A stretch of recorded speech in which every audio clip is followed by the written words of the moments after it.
Welcome back to Me, My Shelf Help, and I. This is Nikhil.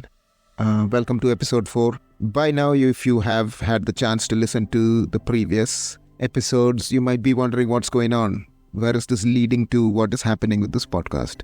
And that question is very, very valid. And that is valid because this is just setting up the space. Setting up everything so that you understand me personally, you understand my journey, and then we can explore things together. So that's the reason I've designed it in such a way that we begin with the things which I struggled with, and I've started to understand things which can help me grow and improve using all the self-help strategies I've learned. So that's why these episodes will be structured in a way that we'll talk about a little bit of my life experience, and then we move on to different techniques. We help learn from each other and grow like that. And today is not going to be anything but an interesting topic. Today we are going to be discussing alcohol. Yep, alcohol. That elusive drink or that substance which can bring you to states of nirvana, which can help you explore your inner self, which can help you create the dreams of your life. That substance, and how that has affected me throughout my journey. And my journey with alcohol begins at a young age. Although I didn't drink like the normal cycle where youngsters get into the habit very early in the teens maybe. But for me it was a little bit later, and even at that time I was not ready for it. Yeah, so I was a bit of a wimp up front, if you can call it that. I was a bit scared of how society will talk about me and my family. I thought that if I drank alcohol, my family would disown me. Not my immediate family, but the extended family. I thought alcohol was taboo, although I had a great understanding of it from an early age, because in my family it was kind of open to have alcohol. But I was learning from the people around me, people doing their sneaky strategies of drinking alcohol behind everybody's back when nobody's watching. And that used to be a common theme in our childhood. So this became the norm, where I've treated alcohol with some sort of taboo sense. I didn't want to touch it during my college days or like when I was growing up. But something shifted when I left home, and when I arrived in the UK, it became okay. And it became as though you needed to do it to be part of the culture, because there was such a beer culture, going out for drinks, socializing. And this aspect was fascinating for me, because back where I grew up, there was no socializing aspect of alcohol. There was, you get drunk, and that's the idea. Just get drunk. So there is no socializing, drinking slowly, enjoying the drink. Those concepts were so alien for me. So this was new for me. So that started the beginning of my experience. So I took my first drink when I was probably 21 or something. And yeah, it tasted rubbish. But I was with friends. I was in a cool bar where there was music playing, where there was football on screen. I was, okay, this is good. This is where people talk about. This is where people engage, and people come to share their thoughts and get support and work together. So I was fascinated with this culture, but alcohol, I don't think I liked it first time. And that might be true for everyone who has tried alcohol.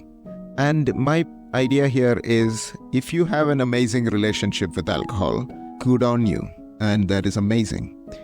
But most often what people use alcohol is to find connection either with themselves or others around them. They feel this social lubricant, as they call it, can help them find their inner self or the true self. And that is kind of where we are leading into. So I started this journey when I was 21. First few drinks, nothing to think about. And then there was a phase where I think I blacked out my first time. And this was when I was drinking something very strong. And then I woke up, didn't realize where I was. It was in the halls of residence. I didn't know where I was. There was puke all over, obviously. And it kind of shook me. And this was just a gathering of friends which just escalated into this. And I don't remember anything from the time I took like the third drink of that whiskey. So this was again 21, 22. I thought this was cool. This is some fun story I can tell to my grandchildren or children or children's children's children. And I thought, yeah, this is so cool. I passed out.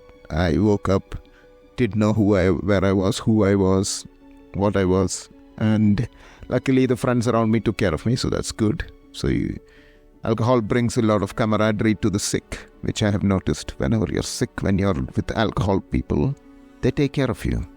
They go out of the way to take care of you. So that's good to know that people can have your back. But that had a significant impact. Again, it kind of helped me realize that, even though I got really sick, it can be something which is good for social relations, something to talk about, something to bond over. And that got me into more of these sessions, more of these, late night parties with alcohol as your friend. And slowly it became my big friend, where I would use it to help me talk like this. But right now I haven't had a sip of alcohol, so this is strange. Not because it's strange for me, it's a strange situation where previously, maybe a few years ago, I would have needed at least a few drinks of alcohol before doing something crazy even like this. Even to tell my own story, I felt I needed something like this. So, in a sense, the relationship started to form. The bond started to get stronger. All the social cues were aligning. Everything was pointing into one direction. And it's not the band. The one direction is the direction towards addiction. Direction towards dependency. Direction towards self-harm. Direction towards losing connections. Direction towards lack of meaning. Lack of purpose. And the only thing which brought any ounce of reality was this substance. So over the years, it became more and more addictive. It became part of my life. It became part of my life, the fact that it was so ingrained into my identity. And this was the stark realization. So this early journey, which forged these relationships with alcohol, is slowly manifested into my identity. And that was really clear just before COVID in 2019, the place I work, where people used to make fun about how drunk I was, or how I am always at the pub, and how this is who I am. And I didn't think of it much. I thought that was great. Yeah, people are really nice and they have funny ways of expressing it. And little did I realize that it was probably a sign that things were not normal. Things were different. Things were difficult. And this was a realization which now when I look back at it, that was a moment of clarity. So my aim with this is, I'm highlighting the story not to deter you, not to make you feel unsafe, but actually saying there is hope. There is a way in which you can lose this dependency in case you are at that place. And for those people who might still have the fortune of being able to handle it, great. But there is only one way this is going to go if you keep carrying on. So you might be having a good time right now, but when you start to see other things around you start to change, that might be a sign. So look out for those signs. Look out for those comments. Look out for those off-the-cuff remarks that is just too easy to brush off. Look out for signs of your own purpose and meaning. What is your purpose? What is your meaning? And how does this support your journey? And if you're a, say, wine merchant, obviously you might need to drink a bit. So that's a different chapter altogether. It's more about people who might be using or being dependent or not understanding it well. Those are the people who I'm speaking to. So hope this is a useful session just to give you a flavor of what is to come. I think we'll carry on discussing more about alcohol and how it has had the impact. I want to keep this short just to highlight that there is always possibility of change, no matter how deep you might be affected by this. But also to realize that, alcohol might look like your friend, but think about it again. So until next time, in next episode, we will discuss this further. We will go into the details of what the myths about alcohol and other aspects in society which keeps us coming back for more, and how it actually helped my personal journey to get back control of my own narrative and my own freedom. It came about after bringing awareness to it. And once you become aware and once you start to believe there is possibility of change, you can always change. You can always become the person who you want to become. So that's it for today. I hope you had a fun time listening to it. I jest, but it is an important topic. I think we all need to talk about it a bit more and share our thoughts and be safe about it. So thank you for listening. My name is Nikhil. I am a podcast host of Me, My Self-Help and I, where we are discussing all about personal journey, inward reflection, self-help. I want to bring self-help back into the agenda. There has been a lot of noise around self-help and I want to demystify some of the ideas. And I think it's a useful tool for our own personal flourishing. And that's the aim of this podcast. So thank you for joining.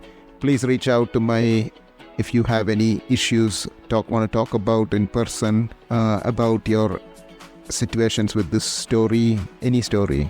I'm here to listen. Please reach out on all the socials. Please look me up on the website. And I will catch you on the flip side. I will catch you later. Take it easy.